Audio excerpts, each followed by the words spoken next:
जब आप प्रेम करते हैं तो निशब्द हो जाते हैं, दुनिया में नज़र आते हैं लेकिन आप दुनिया में नहीं होते हैं।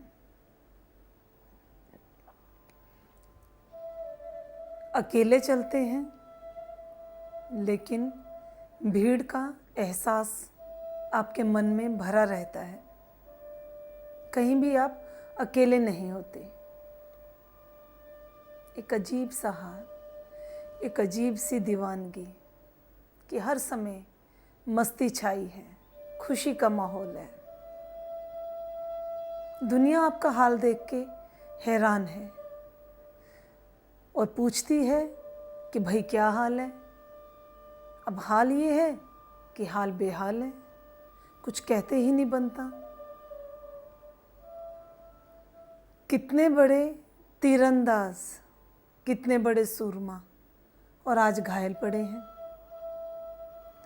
ऐसे घायल पड़े हैं कि उस दर्द की दवा भी किसी के पास नहीं। उस दर्द की दवा इसलिए किसी के पास नहीं क्योंकि किसी ने उसे खोजा ही नहीं है, किसी ने उसे देखा ही नहीं है, किसी ने चाहा ही नहीं है। तो उसका पता कैसे बताएं, उस मर्ज का इलाज कैसे बताएं। मंदिर में भेजो, मस्जिद में भेजो, गुरुद्वारे में भेजो, चर्च में भेजो, लेकिन इलाज कोई नहीं बता पाया। तो खुद ही से एक मन में फिर एक विचार आएगा कि जो इस जख्म की वजह है, जो इस जख्म का कारण है, उसे ही सब में बांटना शुरू कर दो, उसी को ही देना शुरू कर दो। तो क्योंकि जितना ध्यान इस जख्म पे कम जाएगा, जो आपकी उस प्रेम से, उस पीड़ा से, उस प्रभु की याद से रूह पे, उस आत्मा पे वो जो जख्म पैदा हो गया है उसके प्रेम का, उसका दर्द तब कम होगा जब आप इस पर ध्यान देना कम करोगे। और ध्यान तब कम होगा जब आप अपने आप को कहीं मसरूफ़ कर लो, कहीं बिज़ी कर लो। और आपके ज़ख्म का कारण तो प्रेम है, तो सबसे अच्छा इलाज हो गया। आपने वही सब में बांटना शुरू कर दिया। वो प्रेम जिससे आप घायल हुए, वो आप पे सब में आप बांटते चले जा रहे हैं, बजाय किसी शर्त के, बिना कुछ मांगे हुए। प्रेम और सिर्फ प्रेम, प्रेम बिना किसी वायदे के, बिना किसी पुरस्कार के, बिना किसी सम्मान के, बिना किसी इच्छा को चाहते हुए और वगैरह, कि कुछ भी नहीं चाहिए, सिर्फ और सिर्फ प्रेम। जिस प्रेम से आप तड़पे, उस प्रेम से आपने दूसरों को तड़पा दिया। दूसरों के मन में वो प्रेम भर दिया, दूसरों के मन में उस प्रेम का बीज बो दिया। कितनी कितनी खूबसूरत ये अदा अपना बदला लेने की। खुद तो घायल हुए, दूसरों को भी घायल कर दिया। जो जख्म आपको मिला वो आपने सबको दे दिया। और जिस तरह से आप सबको प्रेम देते चले गए, बांटते चले गए, आपका ध्यान उस जख्म पे, अपने जख्म पे जाना कम हो गया। अब वो जख्म थोड़ा थोड़ा भरने सा लगा है, कम ध्यान जाता है। वो प्यार जो बीज बन के दूसरों के मन में आपने बो दिए हैं, उनके अंकुर भी अब फूटने लगे हैं। चारों तरफ एक खुशी का माहौल है, एक आनंद, अनदेखा सा आनंद, एक जश्न, एक त्योहार जैसा माहौल चारों तरफ छाया हुआ है। उसकी असीम कृपा आप पे बरस रही है। उस प्रेम को आप बांटते जा रहे हैं, बांटते जा रहे हैं। उन बीजों में अंकुर फूटने तो निश्चित थे, निश्चित है, लेकिन ये जो प्रेम के आपने बीज बो दिए, अब इनकी चारों तरफ से बाड़ लगानी भी ज़रूरी है। क्यों ज़रूरी है? इतनी मुश्किल से जिस पौधे को आपने सींचा अपने प्यार से, करुणा से, उसकी बाड़ लगानी बहुत ज़रूरी है। बाड़ का अर्थ भी शायद यही है कि किसी के साए में बढ़ जाना, किसी के सहारे में, आड़ में बढ़ जाना, और ये आड़ लेनी भी बहुत ज़रूरी है। क्यों? कि इसे उन इंद्रियों के राक्षस, उन्हें इस माया के राक्षस, इन्हें इस मन का राक्षस, इन्हें इस बुद्धि का राक्षस हानि ना पहुंचा सके। और ये बाढ़ कैसी होगी? इस प्रेम के बीज के अंकुर की रक्षा कौन करेगा? वो करेगा हरि नाम, नाम सिमरन, प्रभु का जाप, प्रभु का भजन। इस प्रेम के पौधे की बाढ़ होगा। जितनी मजबूत बाढ़ होगी, जितना मजबूत आपका सिमरन होगा, जितनी मजबूत आपकी सेवा होगी, जितनी मजबूत आपका भजन अभ्यास होगा, उतना ही सुंदर वृक्ष इसमें से उपजेगा।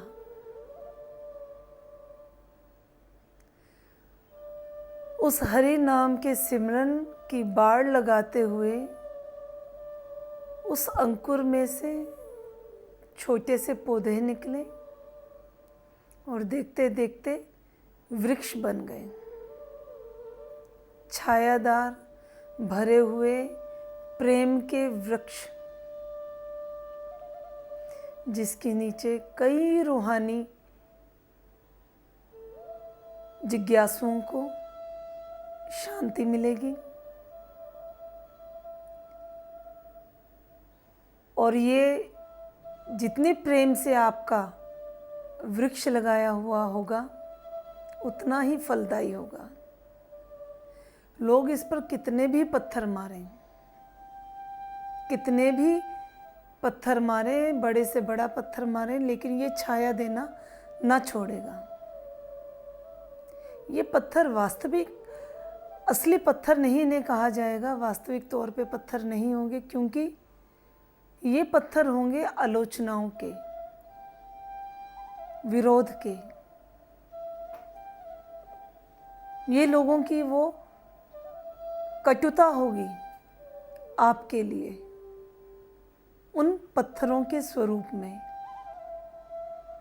लेकिन आपने तो उस परम को पा लिया है, आपको अब फर्क भी नहीं पड़ता इन पत्थरों का, क्योंकि अब आप उस समाज का हिस्सा नहीं रहोगे। आप इस समाज के लिए सब कुछ करोगे, लेकिन इस समाज का हिस्सा नहीं रहोगे।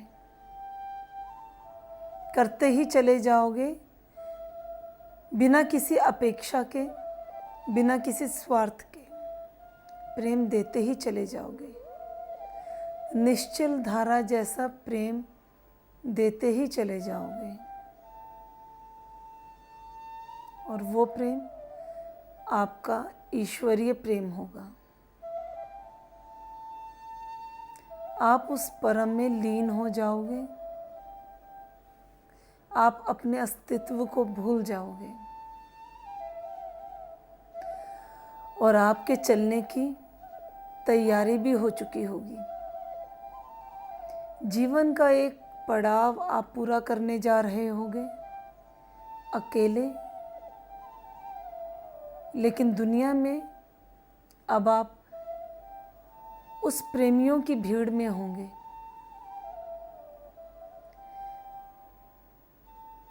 जिस भीड़ को आपने अपने प्रेम से सींचा था।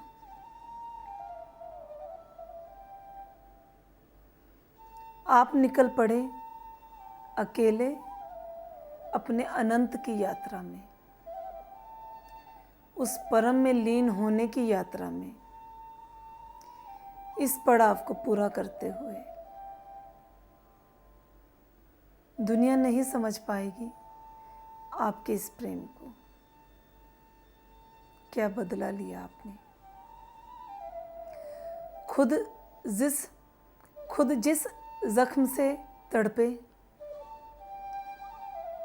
जिस जख्म से आपको तकलीफ हुई, वो जख्म आपने सबको दे दिया, सबको तड़पा दिया उस प्रेम से। सब बेचैन हो गए उस प्रेम से।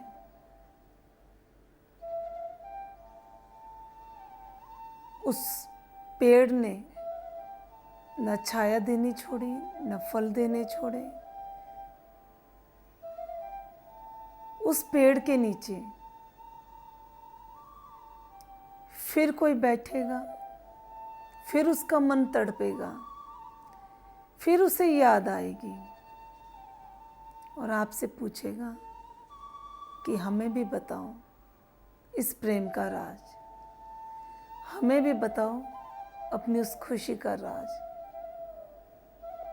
तब सिर्फ और सिर्फ ये कहोगे कि मेरी तरह जख्म खा लो और चले आना इस रास्ते पे, तुम्हारा रास्ता आसान बना दूंगा, मिलवा दूंगा उस परम से। लेकिन शर्त ये है कि पहले जख्म खाओ, उतना तड़प जाओ उसके प्यार में, तब आना मेरे रास्ते पर, वरना मत आना।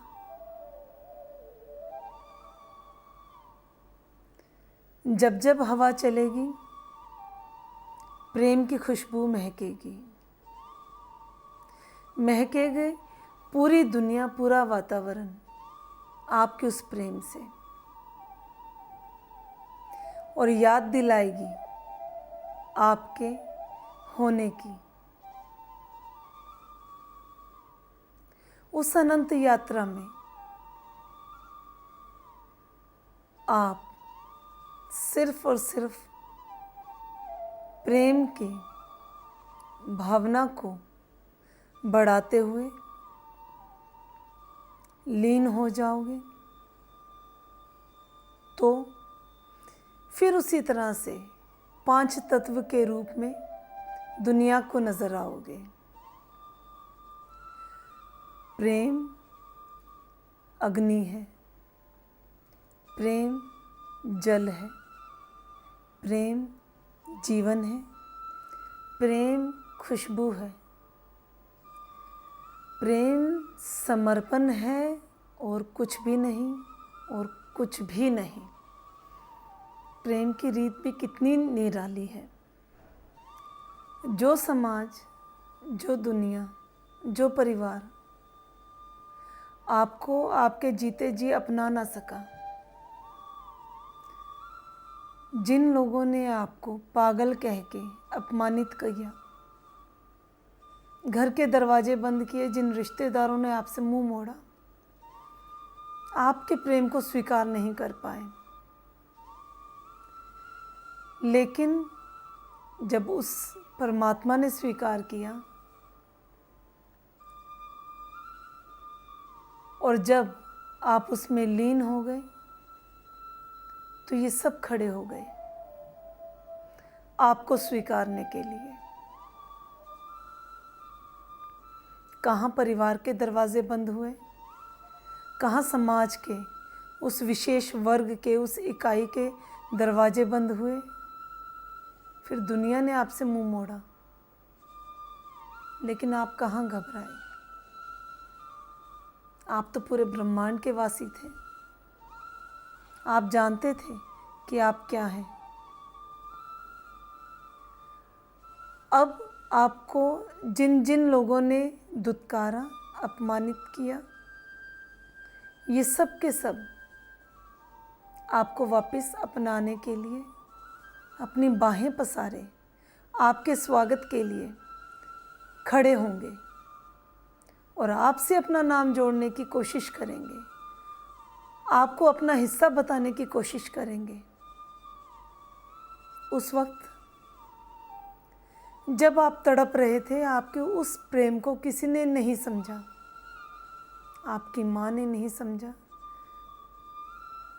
जिससे बढ़ के कोई रिश्ता दुनिया में नहीं, उस माँ ने भी नहीं समझा आपके प्रेम को, तो दुनिया कहाँ समझती। आपके प्रेम को स्वीकारने की ये प्रथा उल्टी शुरू होगी, इसकी गिनती उल्टी चालू होगी। वो कैसे?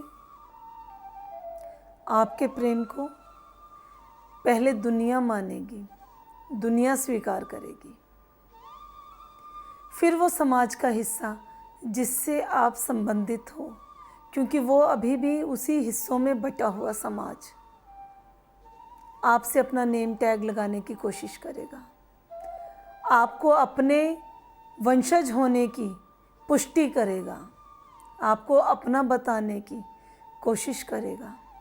वो समाज जो आपके नाम के नारे लगाएगा, लेकिन वो समाज आपका नहीं है, ये आप भी जानते हैं। क्योंकि समाज सहूलियत का समाज आज जिसे विश्व ने अपनाया, उसके लिए समाज भी अपने बाहें पसारे खड़ा हो गया, दावे ठोकने लगा आपको अपना होने के। अब आपको इससे क्या लेना? जीते जी तो पूछा नहीं, मरने के बाद सब हकदार आपको अपनाने वाले हो गए। और उसके बाद आएगा आपका अपना परिवार, जो दम भरेगा, बताएगा आपके पिता होने का सम्मान, माँ अपना गौरव बताएगी। यदि जीते जी आपका ये प्यार स्वीकार करते हुए वही मान सम्मान आपके जीवन में मिलता, तो सबका जीवन महकता, सबका जीवन गुलशन बन जाता। लेकिन ये हर किसी का नसीब नहीं है। जिसे वो अपना मान रहे हैं, जिसे वो अपना बेटा मानेंगे, जिसको वो अपनी वो बेटी मानेंगे, इनसे तो उसका रिश्ता टूट चुका है। अब वो कहाँ है सबका? वो इन सबका अब रहा ही नहीं। जो जिसका है ही नहीं, तो उसका दावा क्या? तो ये खोखले दावों से ये दुनिया फिर उसी ढर्रे पे चलती रहेगी कि मैंने प्रेम किया, सबसे किया, लेकिन मेरा कोई ना हुआ। वही प्रेम दूसरों में मन के रम जाने को प्रेम कहते रहेंगे, दुहाई देते रहेंगे, लेकिन असली प्रेम को तिरस्कृत करते रहेंगे, अपमानित करते रहेंगे। क्योंकि ये प्रेम हर किसी के नसीब में नहीं। ये प्रेम वाले करोड़ों करोड़ों साल में एक बार पैदा होते हैं और छोड़ जाते हैं वो अपने निशान। जैसे महात्मा बुद्ध, जैसे संत कबीर, जैसे मीरा, जैसे राधा, सब निशानियां छोड़ गए। आज मीरा कहाँ मिलेगी? जिसने विष का प्रेम का प्याला ये समझ के पी लिया कि मेरे कान्हा ने वो विष पी लिया। इतना विश्वास, जिस दिन उस प्याले को पीते हुए आपका ईश्वर में हो जाएगा, तो मान लेना आपको प्रेम हो गया।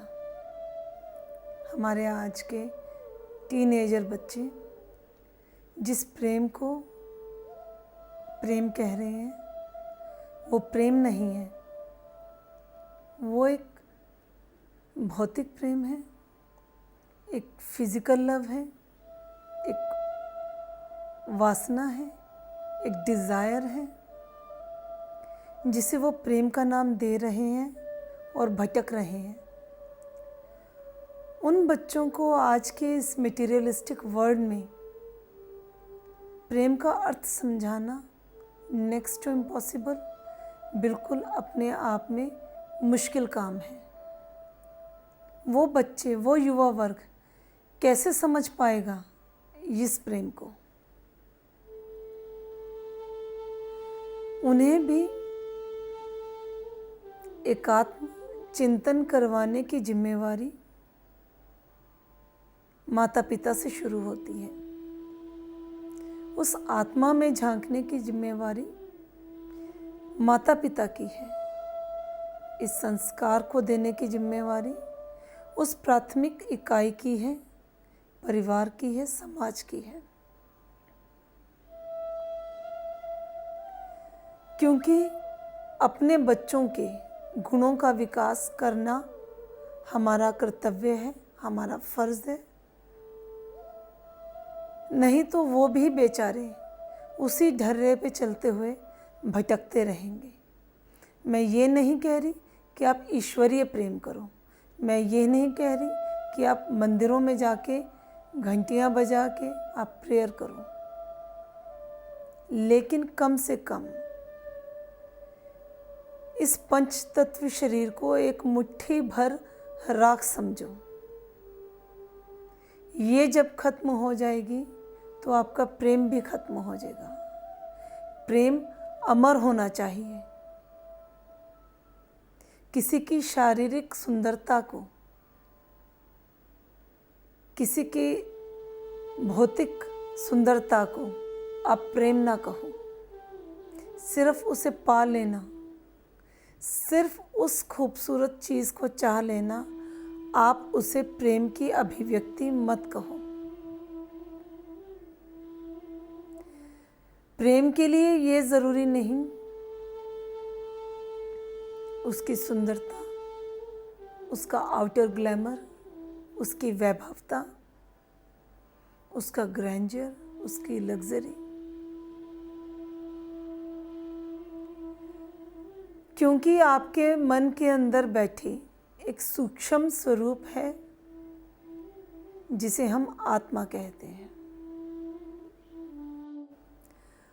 उस आत्मा को चैन नहीं मिलता, भटकाव है, यदि आप उसका आत्म साक्षात्कार नहीं करवाते, उस प्रेम का अनुभव नहीं कराते। इस प्रेम का अनुभव केवल और केवल समय के सद्गुरु द्वारा ही किया जा सकता है। समय के सद्गुरु इसलिए बोलूँगी क्योंकि हर युग में देश, काल, वातावरण के हिसाब से धारणाएं और मान्यताएं बदलती हैं। जो आज से 400 साल पहले धारणा थी, वो 400 साल बाद नहीं हो सकती। समय का सद्गुरु इसलिए बोला है कि आज के युग में आज का ही टीचर चाहिए, जो आज की पढ़ाई करवा सके, जो आज के बढ़ते हुए गिरते हुए प्रेशर्स को, स्ट्रेस को, एंग्जाइटी को समझ सके, जो आपके मॉडर्न लाइफस्टाइल को समझते हुए आपके आत्म साक्षात्कार को करवा दे। सिर्फ और सिर्फ इसका एक ही क्राइटेरिया है इस प्रेम को जानने का, इस प्रेम के अनुभव के लिए, वो है आपके अंदर की जिज्ञासा, आपके अंदर की तत्परता कितनी है आप में। सिर्फ और सिर्फ यही कसौटी है हर तरह के प्रेम को जानने के लिए। यहाँ मैं एक छोटा सा एक उदाहरण दूंगी कि एक जगह सत्संग हो रहा था। कृष्ण महाराज की लीलाएं चल रही थीं। अब जब कृष्ण महाराज की लीलाएं चली, जो सतगुरु, जो गुरु महाराज वहाँ पे सत्संग कर रहे थे, वो किस तरह से व्याख्यान कर रहे थे कि कृष्ण छोटे से बालक हैं, वृंदावन में रहते हैं और ढेर सारे जेवर पहने हैं, माणिक और रत्न पहने हैं, जवाहरातों से भरे हैं।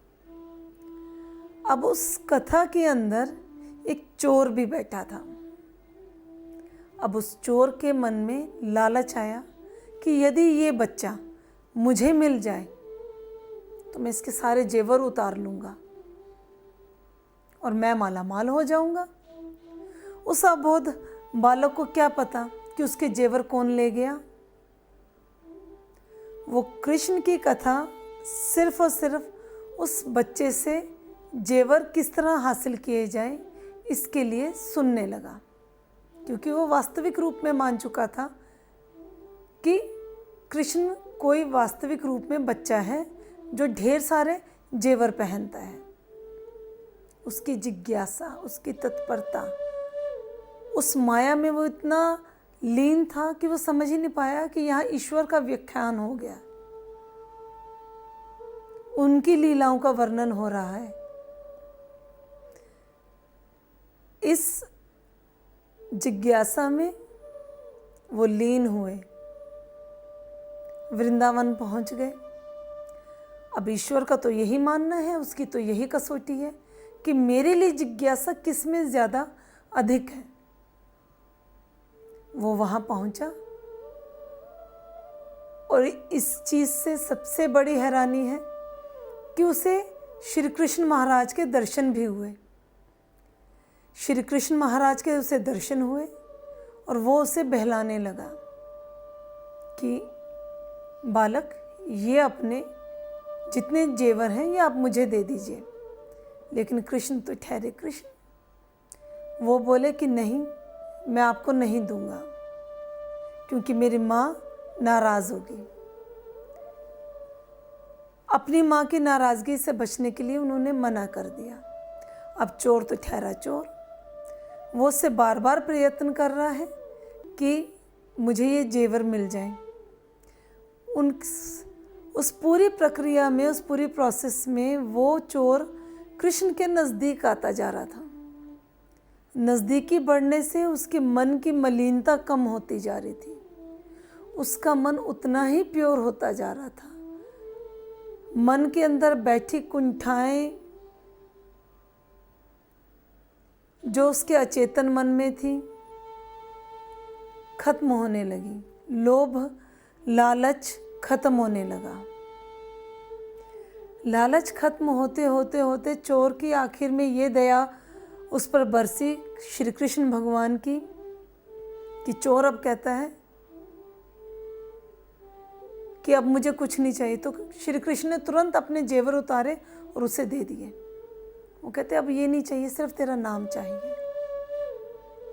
जिसको उसका नाम मिल गया, जिसको उसका प्रेम मिल गया, उसे इस दुनिया में कुछ नहीं चाहिए। तो ये उदाहरण है उस जिज्ञासा का। तो मेरा ये मानना है कि जब प्रेम करें तो ईश्वरीय प्रेम करें, संसार में करें, बिना किसी चीज़ की चाह किए, बिना इच्छा किए हुए। वो जब प्रेम करेंगे तो आपको कोई प्रयास नहीं करना पड़ेगा, आप तो स्वयं उसमें लीन हो जाएंगे। यही प्रेम की अभिव्यक्ति है, यही प्रेम की परिभाषा है। धन्यवाद। ओम हरि हर।